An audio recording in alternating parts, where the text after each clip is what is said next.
our president has given me the technical session. In 15 minutes, I'm going to make you an authority on the formal procedures for conducting any committee meeting. Now, you would assume that that would be based on Robert's Rules of Order, published merely a little over 140 years ago, consisting of more than 750 pages. And when we go through these at a page a second, we'll get done in the scheduled time.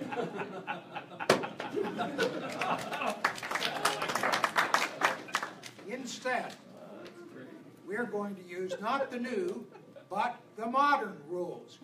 And welcome to the 3rd grade. You are now all getting your book handed out to you. Here it is, 3rd graders. This is your book to take home with you. But we're going to go through this in 15 minutes and cover every one of the 15 rules in this book. How to conduct a meeting. Please turn to page 1. Always a good place to start. Page 1, the Rules of Order, rule number 1. Let me read the first sentence. Authority for conduct of the meeting shall be assigned to the chair, who shall be responsible for timely, fair, and reasonable conduct of the meeting's business.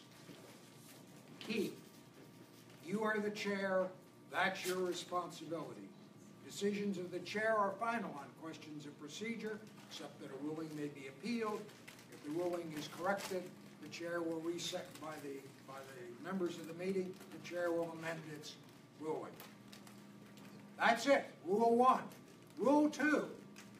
The rules and governing law. In Columbus Rotary, we're subject to the statutes of the state of Ohio. They have nothing to say about how you conduct a committee meeting. We also have our Articles of Incorporation, our basic organic document. It has nothing to say about how you conduct a meeting. We have our Code of Regulations, the second organic document. It says that the president appoints the committee chair. Other than that, it says nothing about how you conduct a meeting. And finally, we have our Constitution. And it says nothing about how you conduct a meeting. So much for the organic documents. You now know them all. There's nothing in this that is in conflict with any of our organic documents or the laws of the state of Ohio. Rule 3, the agenda. The chair is responsible for preparing the agenda. I think you may want to adapt this. It says the chair and the secretary. Many of our committees have co-chairs. I would suggest you adapt this. And in most cases, it is the co-chairs who prepare the agenda, and the meeting will go so much more smoothly if when you're sending out the email reminder, you include the agenda with it. Rule 4, convening the meeting. You are responsible for ascertaining the presence of a quorum. We don't have quorums for our committees. No problem. That rule is already taken care of. Just see that the people who are supposed to be there are there. We do have quorum requirements for our board meetings, for the foundation, and for the club, but I run a special, much longer information session for president-elects of the club. Rule 5, special officers. As a chair, you have the ability to appoint a special officer. As this suggests, you should make sure that there is somebody taking down the notes and writing up the minutes.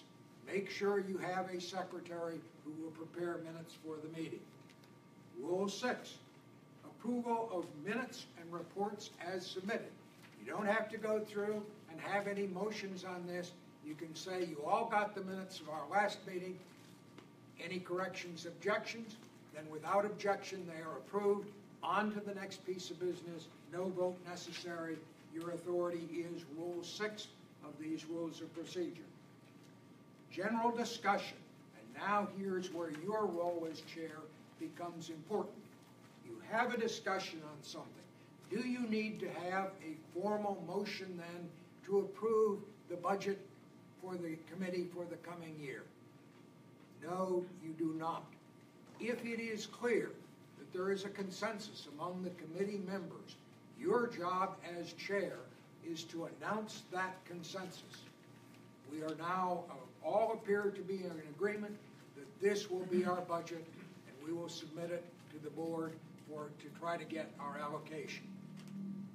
It is only when you do not have a consensus that you then can go to a formal motion, or if you have disagreements, you may have to have a formal motion and a vote. That rarely happens. Most meetings, the chair can enunciate the consensus, and you only go away from that if somebody wants to say, wait, I don't agree. Rule 8, general principles for discussion or debate. And you look at them here, and I think if you want to skip down to Rule 8D, it's to present consideration of a business in a way that will be understood by everybody. And go through that discussion, which leads you eventually back up to subpart A, where you as the chair can determine the will of the committee and can announce that will, hopefully, as a consensus. So you can look at these as D, B, C takes you to A. Rule 9, the consensus is stated by the minutes, and it is put down in the minutes as the action taken by the committee unless somebody says there's an objection. So you can say, I believe without objection, our consensus is this budget request is approved to be submitted to the board. No objection, that's it. It's the action in the minutes. You don't have to do anything more formal. But sometimes you cannot get there without something formal, and that takes you to Rule 10, motion practice, and Rule 11, motion practice. You can have somebody make a motion.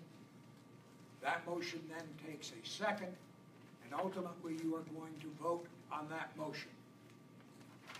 Which then takes us to probably the most confusing and the most difficult part, Rule 12, the one long rule in this book that deals with all these motions. It's a little backwards because it's the main motion that we're concerned about.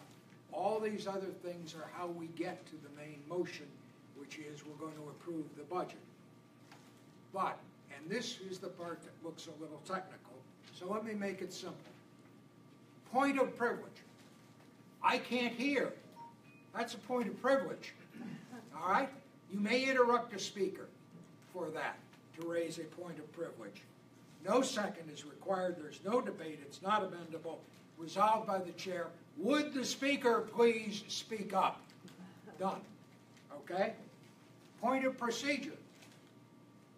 Mr. Chairman, I think you skipped an item in the agenda. Weren't we supposed to get a report from Scott Brown at the next? I missed it. By golly, I'll correct it. Scott, please give your report now. That's what is a point of procedure. If you don't like the ruling of the chair, then you can appeal the ruling of the chair, and there a second is required. It is debatable, not amendable, majority vote. And you can recess a meeting. And then finally, there are the disposition motions. The one that's my favorite is a motion can be withdrawn. I've made a motion. I now realize that was a dumb motion. It isn't in accordance with the discussion. Nobody wants to consider this motion. Mr. Chairman, I withdraw my motion. Doesn't require a second, doesn't require permission of the chair, doesn't require a vote. It's over. Motion's gone. That is Rule 12 under Disposition Motions, Section 1. I won't go through all the others because I want to skip forward to elections. You don't have elections in committee. Your chair, you as the chair are appointed by the president. I'll train the president of the club on elections. We do have procedures in our code of regulations on that. And finally, adjournment. The chair can announce the adjournment. You don't have to have a second. You don't have to have a vote. The chair says, we've done it. Thank you all very much for your time. Our meeting is over, and we are adjourned.